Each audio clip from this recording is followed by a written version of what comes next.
cela fort longtemps, vivait au pied d'une très haute montagne un homme qui se lamentait du matin au soir et du soir au matin. Il se lamentait et il avait bien des raisons de le faire, parce que depuis qu'il était sur cette terre, il n'avait jamais eu de chance.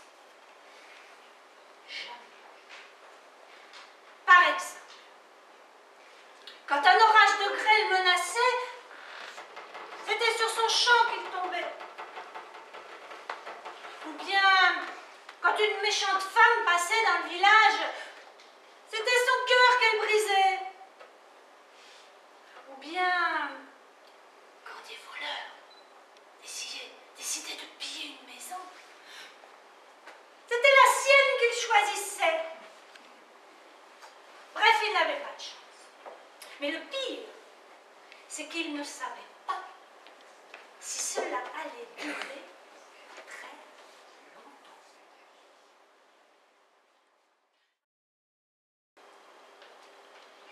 Dans le village, on s'observe. Qui va étrenner le nouveau cimetière?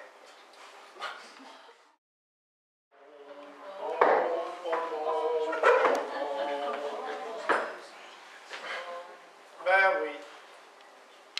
Dans le village de Chimborenko, n'entrez pas où Bebretou est mort.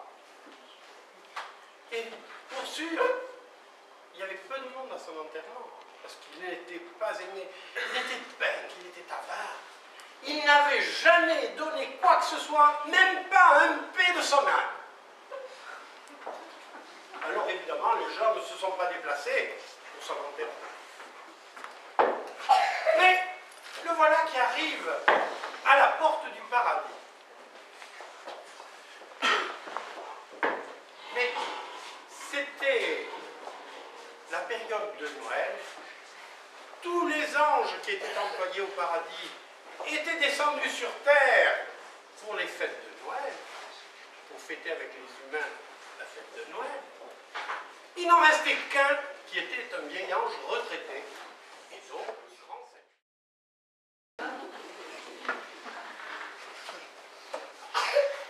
Ah, c'est vous, mademoiselle.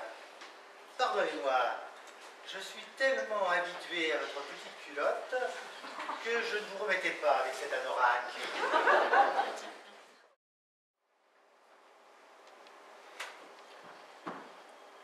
Ciao.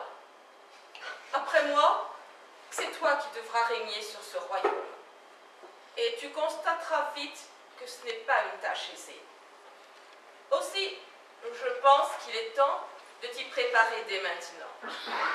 Tu vas donc quitter tes nourrices et les domaines des jeux d'enfants. Dès demain, je te présenterai ton précepteur et ton maître d'armes. Ils t'apprendront tout ce que doit savoir un roi pour être un bon gouvernant. Puis, plus tard, quand tu auras tout appris, il sera temps pour toi, quand ta barbe t'aura poussé au menton, de te choisir une épouse, soit parmi les princesses des pays voisins, soit parmi les demoiselles de la cour. Avec elle, tu engendreras des fils. Et alors, je pourrai mourir heureux, en sachant que tu seras un bon roi et que notre lignée se perpétuera.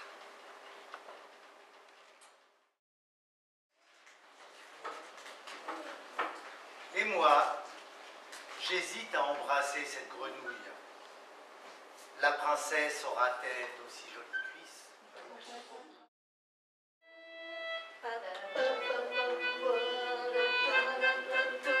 Quand ils sont mis avec les hommes, moi qui l'aimais tant. Bonsoir. On se connaît peu, mais avant de nous quitter, je le sens bien. Je crois que je peux vous parler d'amour. L'amour qui rime avec toujours. Ou bien celui qui donne des ailes, comme Marcel.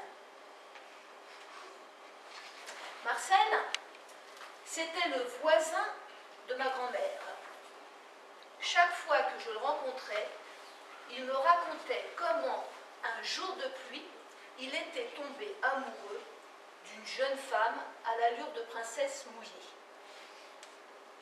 Il l'avait aperçue de sa fenêtre, elle cherchait un abri sous la glycine. Et lui, ce jour-là, moi j'en suis à peu près sûre, il a pulvérisé son record de descente d'escalier pour aller secourir la belle.